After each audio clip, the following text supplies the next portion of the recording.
Good evening and welcome. You're watching the news track. I'm Rahul Kanwal. After wowing audiences in the United States, Prime Minister Modi hits the campaign trail in Madhya Pradesh, responding first time to the efforts of the opposition to unify itself ahead of the next general elections. Will 2024 see Modi versus a united opposition? That's my top focus on the news track.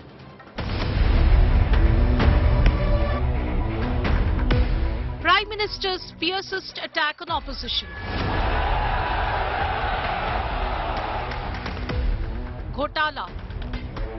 एक एक को जरा देख लीजिए, उन सबका मिलकर के टोटल लगाएंगे तो ये सारे मिलकर के कम से कम 20 लाख करोड़ के घोटाले की गारंटी है। डिनेस्टी. आपको गांधी परिवार के बेटे बेटी का विकास करना हो तो फिर कांग्रेस को वोट दीजिए। फोटो. कुछ दिन पहले इनकी एक फोटो ऑप कार्यक्रम हुआ था, मिलकर के फोटो निकालने का एक कार्यक्रम हुआ था। This sets the tone for 2024. अगर उनकी घोटाले की गारंटी है तो मोदी की भी एक गारंटी है। हर चोर लुटेरे पर कार्रवाई की guarantee. Modi versus the rest. Big focus on news track. Tushtikaran banam Santushtikaran, appeasement versus satisfaction. That's the rubric the Prime Minister is trying to stitch for the 2024 elections. Will it work? Is it really the opposition promising guarantees and the Prime Minister saying this is only a guarantee for corruption? That's the only thing the opposition can really guarantee. So some of the strands that will play themselves out over the next several months emerging from that big speech the Prime Minister made in Bhopal. We'll dive into it, look at how the contest for 2024 is shaping up. Here's a look at the headlines I'm tracking tonight. Prime Minister makes a big declaration on one nation, one law, says Supreme Court wants the Uniform Civil Code implemented and that this will improve the status of Muslims. अगर ये मुसलमानों के सही मायने में हितैषी होते तो अधिकांश परिवार मेरे मुस्लिम भाई बहन शिक्षा में पीछे न रहते। Trouble mounts for Arvind Kejriwal. CAG to audit alleged financial irregularities in the CM bungalow renovation case. Report says around 53 crore rupees was spent on remodeling the Delhi CM's house. Siddaramaiah government set to form a special investigation team to probe alleged scam under the Bommai government. Congress accuses the BJP of Bitcoin, PSI and COVID scams. From diplomacy to signing big bang deals in the United States, Prime Minister Modi dove head-on into domestic politics today, taking on a united opposition, which had met in Patna on the 23rd of June. The Prime Minister called out his opponents on ghotalas and dynasty. His fiery address in Bhopal setting the tone for the 2024 elections, where Prime Minister Modi tried to explain why he thought that even if the contest was Modi versus the rest, he believed he had won enough satisfaction of the Indian voter to be able to prevail in such a contest.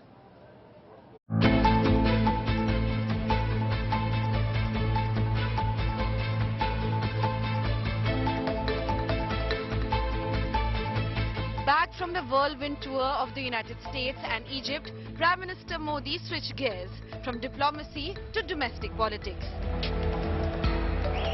Addressing a gathering of BJP workers in coal-bound Madhya Pradesh, the Prime Minister tore into mission opposition unity. देखिए, ऐसे लोगों पर गुस्सा मत कीजिए, दया कीजिए उन लोगों पर।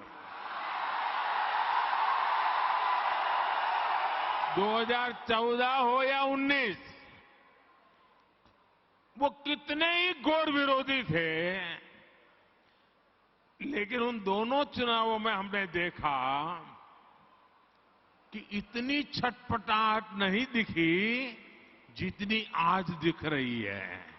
जिन लोगों को कुछ लोग पहले अपना दुश्मन बताते थे, पानी पी पी कर कोसा करते थे, गालियां देते थे, अब उन लोगों को आगे जाकर वो साष्टांग प्रणाम कर रहे हैं, नतमस्तक हो रहे हैं। The Prime Minister said that the opposition's common minimum program is to escape action against corruption. सारे मिलकर के कम से कम 20 लाख करोड़ के घोटाले की गारंटी है। कांग्रेस का घोटाला ही अकेले लाखों करोड़ों का है। 1,86,000 करोड़ का कोयला घोटाला, 1,76,000 करोड़ का 2G घोटाला, आरजेडी हजारों करोड़ के घोटाले का आरोप है।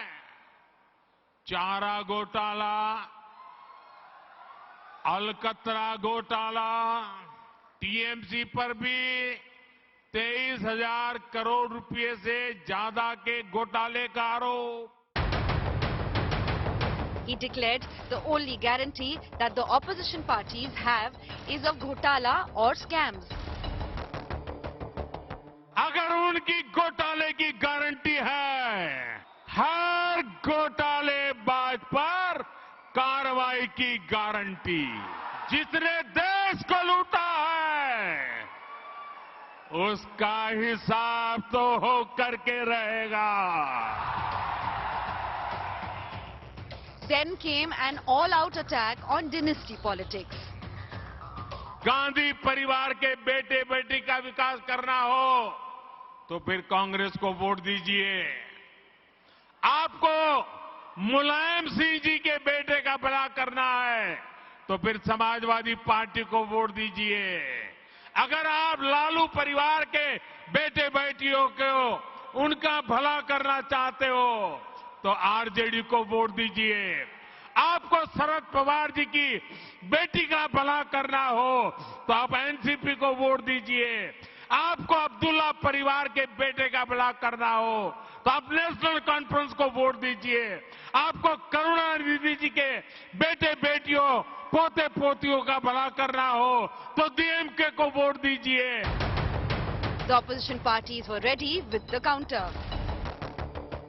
Abusing the opposition parties, they are all big leaders. They came with a great majority. He is only doing all the corrupt people. He is only doing washing machine business. There was a time in Maharashtra when his leaders were highlighting the scams of the MLAs who are now a part of the Eknath Shinde group. जब से पटना में पूरे देश की धड़कनें इकट्ठा हुई हैं, तब से आदरणीय प्रधानमंत्री जी अमेरिका से लेके उनका दिल जो है वो पटना की मीटिंग में फंसा हुआ है। With his aggressive attack on united opposition, the Prime Minister has clearly set the tone for a Modi versus West battle in 2024. Bureau Report, India Today. The last election was in Karnataka, largely a Kannadiga state and mostly people who speak the Kannada language. This is the Hindi heartland. This is where the Prime Minister's message connects the strongest, and this is where the Prime Minister hit the campaign trail, setting the context not just for the assembly elections at the end of the year but also the Lok Sabha elections, saying that my government guarantees corruption-free governance. All the opposition can guarantee is ghotalas or corruption.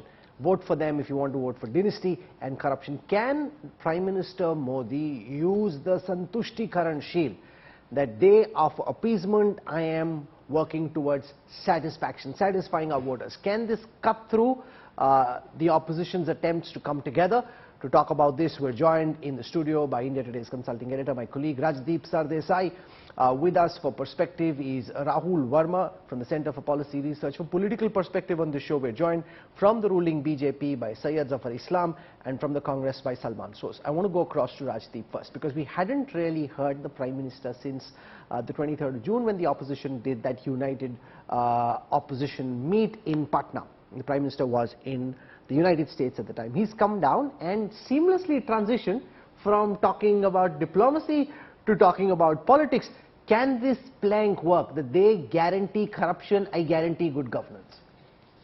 Rahul, you know, it almost seems a sense of deja vu when you look back at the campaign the Prime Minister has launched, and you could argue this is the launch of his 2024 election campaign. It's uncannily similar to what he did in 2018. You will recall in 2018 all the opposition party leaders got together at Kumaraswamy swearing in Bengaluru. This time they were in Patna. There were a few additions, a few minuses, but there was basically the same group. And the Prime Minister even then attacked them of being a Mahamilawat, of being people who are steeped in corruption and steeped in Parivarvad. And he's doing the same. It worked to a large extent in 2019, and he will believe that in this instance lightning could strike twice and it will work again in 2024. So I'm not surprised, Rahul, at all by the pitch the Prime Minister has taken, by the narrative that he's pushing, because that's exactly what he wants to make the 2024 elections about. He wants to suggest that this coalition is a coalition of opportunists who are there in a way for their own survival, and therefore please vote for me for stability. So he's clearly set the terms of engagement for the 2024 elections with the kind of speech he made in Bhopal today. Salman shows a relatively similar campaign was fought by the opposition in Turkey, where 6 parties came together against President Erdogan. They put up a tighter fight than in previous elections, but in the end Erdogan won by about 5% plus points. That is the attempt that Prime Minister Modi is making, that if you want to vote for Sonia Gandhi's sons or for Karunanidhi's sons, grandsons, or KCR's son and daughter, vote for the opposition, vote for corruption. And he counted all the alleged scams adding up to 20 lakh crore rupees. That's the pitch he's taking to the Indian voter, Salman Soz. Well, he is, but I don't think this is going to work this time. And, you know, when it comes to working with the Mufti family, Mr. Modi has no problem. When it comes to working with the Badal family, he has no problem. When it is the time for BJP to be, you know, promoting children of BJP leaders, it is not dynasty politics. But if it is in the opposition, it is. And I think people have understood what is going on. If the Prime Minister was really serious about what he calls Coalgate, what he calls some 2G scam, people are going to ask him, what have you really done about all this stuff? If there really was any truth to it, why hasn't action really been taken then? So, you know, the real scam is, and that is what people are going to vote on this time, that 12.5 lakh crore rupees of public sector banks loans have been written off. More than 26 lakh crore rupees have been taken in fuel taxes. What have people gotten for that? I'm sitting in Srinagar. Your LPG cylinder costs more than 1,200 rupees. You have 50% of the poor in this country who are paying 2/3 of the GST. Your petrol today in Delhi is, I think, 97 rupees. Meanwhile, your global crude prices have fallen below $75 and have been below $75 for a while. The real estate sector has been smashed. The MSMEs in this country have been smashed. The Wall Street Journal, that just had an interview with Mr. Modi, reports that Mr. Modi's vision is that there are 6 conglomerates in this country that are going to really power India's growth. So he's basically brought millions of small businesses to their knees. Okay, let Syed Zafar Islam respond to the arguments that you're making, that if all these scams are indeed true. Yes. One final point. Okay. A Prime Minister who does not utter a single word when a state is burning, when people are divided. You think people are going to keep quiet? Yes, it is the Hindi heartland that he speaks to. But his party is going to lose Chhattisgarh, they're going to lose Madhya Pradesh, they're going to lose, to mark my words, they're going to lose Rajasthan. And they're not anywhere close in the fight in Telangana and in Mizoram. What happens? Mr. Modi is frustrated. I think he can see the writing on the wall. And I think that is why this opposition unity really rankles them. And that's Syed Zafar Islam, you've now been in power for 9 years plus. If all these scams adding up to 20 lakh crore rupees are true, Why aren't these leaders in jail? I mean, if the 2G scam, for example, was correct, you had 9 years to prosecute these netas instead of talking once again as if you're in opposition. Salman Soz and those in the Congress and those in the opposition will question, why haven't you been able to do anything about it? So it's not as easy as it was in 2014 for the Prime Minister to make these kind of comments and rally people, because people are now checking the track record. Well, Rahul, if you are checking the track record, you also have to understand that it is not the Bharatiya Janata Party or Bharatiya Janata Party-led government who has to send these people to the jail. We can also pursue the case, but it is the legal system, it is the law of the land, it is the judiciary, and it is the judge who actually pronounced the judgment. It is not us. But we have to only highlight those issues which are actually... No, so if you didn't get a conviction, it's not really a scam, sir. Only if you can convict someone is it a scam, otherwise it's an allegation. No, that's what I said. The conviction, I mean, matter is in the court. Court will pronounce the judgment, not us. The court's already pronounced the judgment. That's the point. No, court has already pronounced the judgment in one case, but there are many pending cases in the court, and eventually we'll find everyone behind the bar. What about Rahul Gandhi? Is he not on the bail? But Rajdeep, this also bodes uncertainty. You were in Patna. You know, all these people, Nitish Kumar, Lalu Yadav, Rahul Gandhi. Rahul, okay, complete. So, no, the other thing which I wanted to highlight that this kind of unity we have seen in the past. It is merely formality which we have seen in 2018. Many times in Brigade Ground, everyone was standing in Brigade Ground and saying that yes, they will dislodge Modi. It didn't happen because they were dislodged by the people of this great country. And all these formalities which they are doing now, eventually will find before even 12th of July, when they are meeting again to finalize the common minimum program, that actually will suggest that this common minimum program is nothing but the license for them. No, so there are 2 points I want to make, Rajdeep. You can't possibly have an opposition alliance stronger than, say, SP and BSP coming together in Uttar Pradesh, or, for example, the Congress and the Janata Dal Secular coming together in Karnataka, both of which happened in 2019, and the BJP won handsomely despite massive opposition unity in Uttar Pradesh and Karnataka. So just because the opposition leaders come together doesn't mean that the verdict changes much. Rahul, alliance building is about chemistry and arithmetic. At the moment, what we've seen in Patna is an attempt at arithmetic. Let's all come together. Let's try and find out how we can find 300, 350 seats across this country where we can do one-on-one fights. But as we saw even in 2019, when there was a high level of index of opposition unity, almost 84%, in 2 of the states you mentioned, Uttar Pradesh and Karnataka, had a strong anti-BJP alliance, the BJP defeated the opposition. Because according to me, alliances are not just about arithmetic, they are about chemistry. No, but can I just You're going to have to find a narrative. No, but it's not, Rajdeep, just about arithmetic and chemistry. It's about a narrative. That's right. Even if they have a chemistry, unless you have a narrative with which you go to the voters, what are you telling them? We don't like Modi. We want to see Modi out. He says they are rattled because the ED and the CBI on them because their corruption is being caught. The only thing that glues them is antipathy to Modi and fear of the investigative agencies. No, Rahul, when I said chemistry, I mean narrative and direction and leadership and ideas. You know, it's not just, that's what I meant. It's not just arithmetic. At the moment, the opposition is looking at the prospect and the possibility of finding 300, 350, 400 seats where you can have one-on-one fights. Okay, so far so good for them. But they are also going to have to tell us what do they represent as a coalition. Because if they don't tell us that, then it will seem that this alliance has little more than just anti-Modism to offer. They're going to have to come up with a program which is attractive, which is alluring, wherein people believe that there is a clear sense of direction and leadership, even if it's not an individual that is leading them, but even as a grouping. They're going to have to tell us what they stand for. What is it that is common, for example, between a PDP and a Shiv Sena? What will be common between an Aam Aadmi Party and a Congress?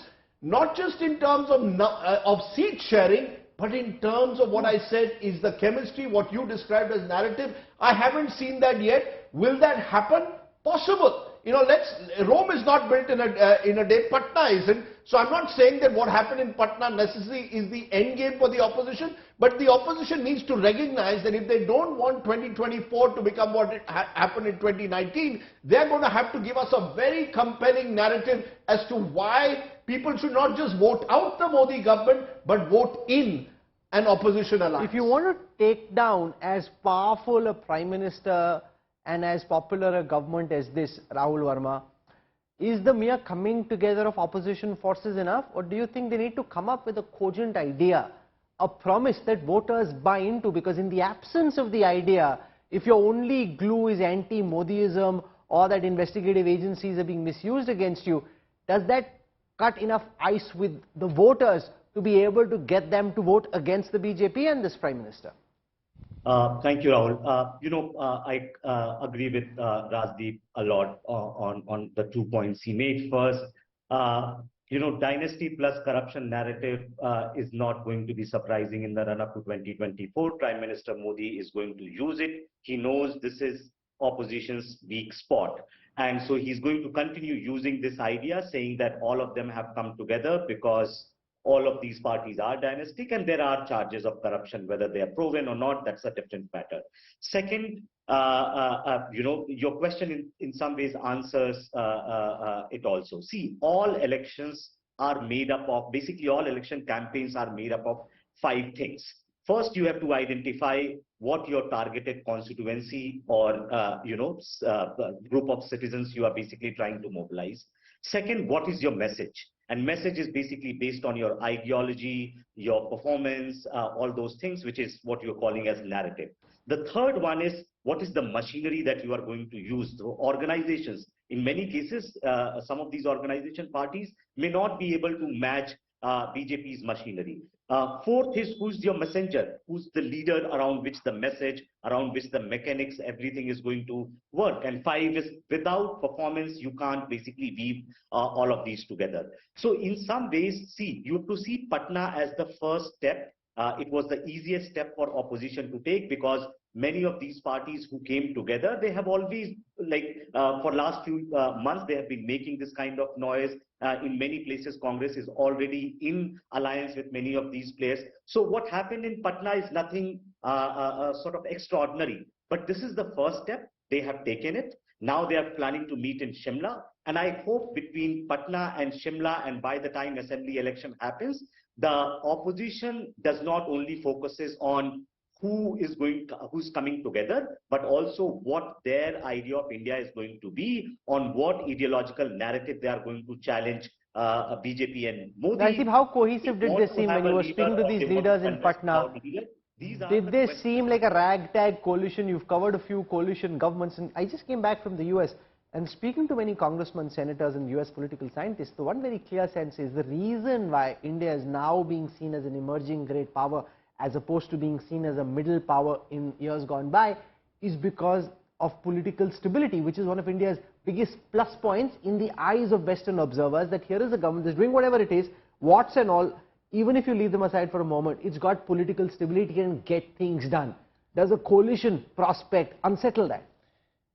Yes and no. I mean, if you look at coalition, some of the most radical reforms in this country, both in when Narasimha Rao was Prime Minister and when Dr. Manmohan Singh was Prime Minister and Atal Bihari Vajpayee was Prime Minister, took place during coalition governments. But what we saw, Rahul, and what I think is clear, is from 1989 right up to 2014, we had 25 years of coalition governments. And therefore, every year there was a question mark, will the government last? Because there was always someone or the other who could pull it down. In the last 8-9 years, whatever other questions have been raised about the Modi government, the one question that has not been asked, will this government last the entire 5 years? So I can see why an investor or why the world is looking at India as a relative oasis of stability. But stability alone is not enough. You see, you've also had 10 years of anti-incumbency. You asked me about whether you saw this as a ragtag coalition in Patna. Actually, I was surprised that barring Arvind Kejriwal, who seemed to be a bit of an X-factor taking on the Congress, demanding that the ordinance issue be raised, the rest of them, including strangely enough Mamata Banerjee, seemed more than willing to break bread even with the left. I think this is an existential... But how can she do it? It's not possible. You see, Well, think of it this way. On those seats of West Bengal, in this 42 seats, what can Mamata Banerjee give the left? You can possibly have an alliance with the rump of the Congress that's left in Murshidabad and a few other places. How do left, Congress and TMC fight together? It's inconceivable. Sure. Look, that's the final step. Whether they do these 300, 400 one-on-one fights, whether that happens, you're absolutely right. There's a huge question mark in states like Bengal, in states like Kerala, in states like Delhi, in states like Punjab. There are huge question marks. I take that. But I think that's what, before you go into the arithmetic, this group is going to have to find the chemistry, the narrative which glues them together. What is it that is bringing Mamata Banerjee closer to the left, apart from the fact that she fears that if she doesn't tie up and the BJP wins another election, parties like the Trinamool Congress could face an existential crisis. I think that's the challenge. You see, these parties are going to have to tell the voters, we are not just opportunists. We have come to fight because we have a certain ideological core minimum program. That I haven't seen. I've seen them reach out to each other in Patna, but I've yet to see what is that ideological core that will go beyond just anti-Modism. No, I think that's the challenge. Because it's not just Salman shows about the photo opportunity. At some point in time, it needs to be looked at from the perspective of how can you split seats. Let's take the example of the left, the Trinamool and the Congress in West Bengal, or the Congress and the left in Kerala. There is nothing that you can do unless they score a big self-goal and open a window of opportunity for the BJP in Kerala. There's nothing you can do which would allow for these three parties to do business with each other, given the animosity on the ground. So these photo opportunities, you've got these shawls and stoles on the screen, Mamata Banerjee, putting a stole around Tejasvi Yadav. Yeah, sure, these look nice, but you have to talk numbers. That's where it gets down to brass tacks, Mr. Soos. Rahul, first, before we get to the arithmetic, I know people have raised this question of what, can we get beyond anti-Modiism? Let me dispel some misconceptions here. This alliance is not anti-Modi, anti-RSS, anti-BJP. This alliance is about fundamentally a very different idea of India. Look, one thing that we have to really keep in mind is that there is a vast army of young people in this country who are unemployed, who don't have jobs, who don't have a future, who are losing hope. And the reason they're in this situation is directly linked to the policies followed by this government. And what is the opposition going to do? The opposition is going to say that on one hand, you have a vision where you basically tie yourself together with a few big industrial houses in this country and hope that those mega companies really power India's growth. On the other hand, what you can have is millions upon millions of small and medium enterprises creating jobs that our youth desperately need. So that's the economic plan. The second part of it is that we know this government, this ruling establishment has divided this country like no other party has done before. That is why we say, Mohabbat ki dukaan kholenge. That is the other part. India is strong when all Indians are together. Okay. That is the other part of what the Let me put that question to Rajat Sethi. Rajat Sethi, 9 years of anti-incumbency does add up. Would you concede that just the idea of the opposition coming together makes it tougher? It doesn't change the nature of the verdict for certain, but it makes it tougher for the BJP to win the kind of majority that they did, because A, you've got 9 years of anti-incumbency, people have kind of heard and seen what they have, and therefore, if the opposition comes together to the extent that it does, it makes the life of Prime Minister Modi in his attempt to get re-elected a bit tougher than if the opposition was fragmented like it was in 14 and 19. I agree with you, Rahul. I think we have touched upon the narrative, or the rather lack of narrative on the opposition side, the lack of clue, but we also need to look at what is the narrative that BJP is going to present, because that is also going to essentially cut through this opposition's agenda that, they're fighting for India and all of those things, higher ideals. How would BJP react? Would it be enough to just talk about the beneficiaries and the schemes, etc., or would BJP have to latch upon on issues like the Uniform Civil Code and drive down that agenda to every corner of the country. So that's an important question, and I think where BJP aces, and so far there have been enough evidences, is that it has been able to counter these narratives coming in from united opposition fronts over and over again. Salmanji was mentioning about jobs, for instance. Now there are enough states under Congress rule or the opposition rule. There is no rosy picture coming in from any other part of the country. So when the opposition comes together, they don't have an alternative model to present before the public and say that, see, this is what we can do for you, and this is what BJP has done. So that comparative aspect of the narrative is currently lacking on the opposition front. And I think if BJP, sticks to the plan, there is no outlier event which happens and pulls down the BJP's narrative, I think BJP will be able to call them out again. Rahul Verma, does Uniform Civil Code, in your view, work as a rousing election plank? We saw the Prime Minister speak about in Madhya Pradesh. Does it have enough purchase? The Ram Mandir issue most certainly had. Article 370 was quite polarizing and got people excited. Does UCC have the same kind of electoral purchase? Yes and no. Yes, because it depends on how BJP is going to pitch this. So because it has been part of BJP's agenda, at least they can talk about it, raise some sentiments. But no, because in case of Ram Mandir or 370, you had to do one concrete thing, right? You can show what you are doing. Something like UCC, Uniform Civil Code, is a complicated set of procedures that you need to go through to bring that body of law, what you will call as Uniform Civil Code. And you might even basically make certain Hindu communities unhappy. In certain communities, the idea of sort of unified Hindu family or undivided Hindu family is very, very important. And so I'm not sure whether you can actually pull an election on UCC and make it a very, very emotive issue. Rajdeep, where do you come out on this? Does UCC have enough purchase in the way that BJP turns matters into issues to be able to mobilize, rouse their voter ahead of the 2024 elections? It will obviously rouse the BJP's core voter. It will rouse a section of the urban middle class, which in any case in recent elections has moved closer towards the BJP. It will give the BJP an opportunity to sort of push its Hindutva plank. Article 370 done, Ram Mandir done, now UCC done, or we will go in the direction of getting... Can I contest what you're saying? Just to say that there isn't enough opposition, unlike, for example, say Article 370 or the Ram Temple, where there was a very strong opposition on the UCC. Even the Congress and the others aren't really opposing. So you got the likes of Owaisi who are opposing, but nobody is opposed to UCC. Sure, but I can take credit, right? I will say I'm setting the agenda yet again. I'm the Prime Minister of the country. I'm setting the agenda. I'm setting a national debate on the UCC. Look, I think Mr. Modi is very clear with his pitch. He is the muscular nationalist. He is the one who's claiming I'm going to sort of transform India into a Hindutva ideal in a way. That's his pitch.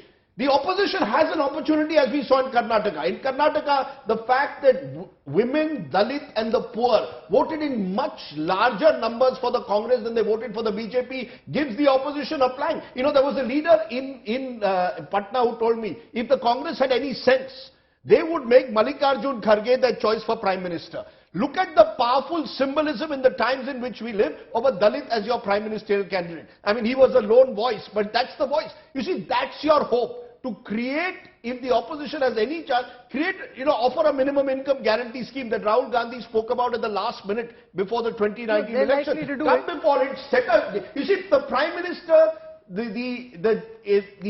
the genius, if I may say, of Mr. Modi's political communication, he won't talk about Manipur because that's out of his comfort zone.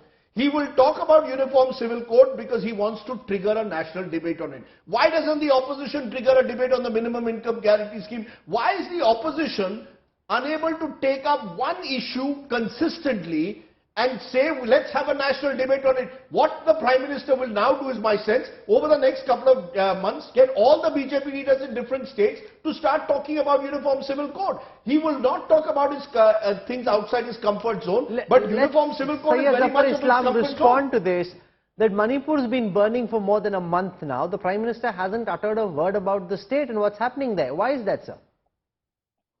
See, if when you talk about the Manipur, you know that most of the parties have been invited by the Honorable Home Minister to discuss about the issues. There are many people, there are many parties actually didn't turn up. So the seriousness is known to everyone when the government is trying to bring everyone together and discuss about the issues, which is an internal issue, and that level of participation should have been there by all the political parties, but they didn't turn up. That shows that they are not sincere. We are doing what exactly needs to be done in Manipur, and everything will be resolved quickly, and the efforts are on by the Interior Ministry or the Home Ministry.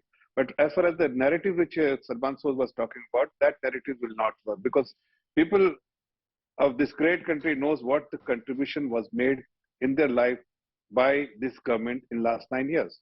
People they were always given slogans, Bijli Pani Sadak, but they never did anything for the people of this great country. And now people realize that all the slogans were actually hollow. This government has worked hard to ensure that 9 crore people who are not getting water connection. Are you concerned that universal basic income could be that one idea that the opposition tries to fling your way, and the idea that money will come if you're sitting at home? Whether the government can afford it, where will the money come from is all different. But as we've seen in Karnataka, people like promises where things are made available to them without them having to work hard for it. Is that of concern to you, that the universal basic income idea could be sticky for you to deal with? Syed Zafar Islam? Is the question for me? Yes, sir, it is. Rahul, is the question for me? Yes, sir, it is. Are you concerned about the prospects of the electoral traction the idea of a universal basic income can generate? Sorry, Rahul, your voice was cracking. I was not able to hear last 2 sentences. So can you just repeat the question, My question is, are you concerned that the idea of a universal basic income could help the opposition mobilize voters, because they'll be promised income coming into their banks without them having to do anything about it as a minimum basic guarantee? We've seen guarantees work for them in Karnataka. Rahul, they had attempted last time also in 2019. You can recollect it that they had come up with some scheme and eventually they didn't pursue it, because they also know that the people who have received benefit from this government, they also know that this government is sincere about improving their lifestyle. They have provided, everything is being provided by the government, and they also, government is also creating good infrastructure for the people to lead a comfortable life. Now, Salman, so you've been a banker in your past life. You know well, I don't know what you're going to say on TV, but you know well, one of the reasons why India is placed where it is globally at the moment is because we didn't do something as costly as universal basic income, despite the likes of Raghuram Rajan, Arvind Subramaniam, Abhijit Banerjee suggesting that we do, which is why our fiscal numbers are still relatively under control, unlike a lot of other countries which are now facing very serious debt problems. India simply could not afford, at the time of the pandemic or even later, a universal basic income kind program. Now that's the reality. But still, you will throw the UBI grenade at the NDA, hoping that that takes the government down. Well, first of all, anybody who just looks at the fiscal deficit number without looking at what's happening at the overall economy is not really an economist that one should be listening to. That's not how we actually do policy work.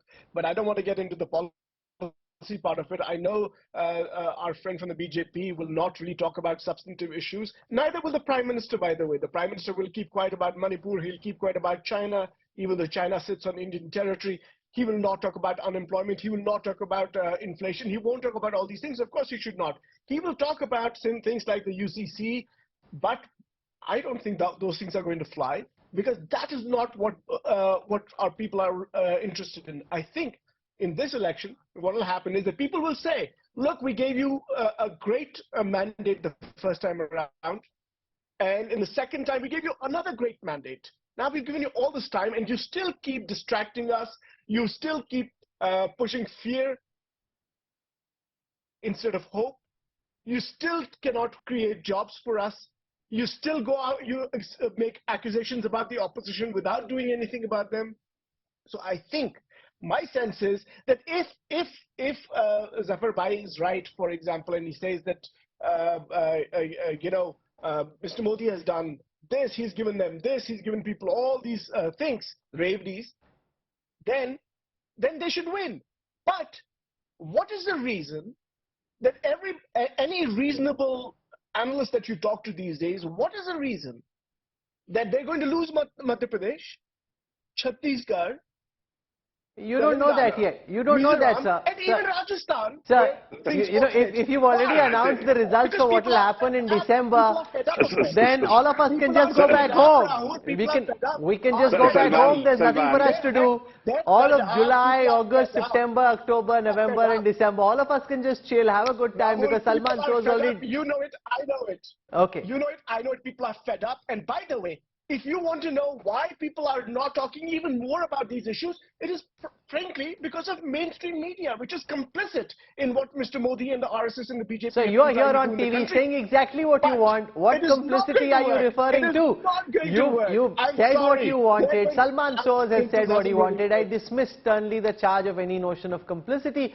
That is out of the question. Here it is, Salman Soz on live TV talking about how he's not getting to speak and no one interrupted him at all.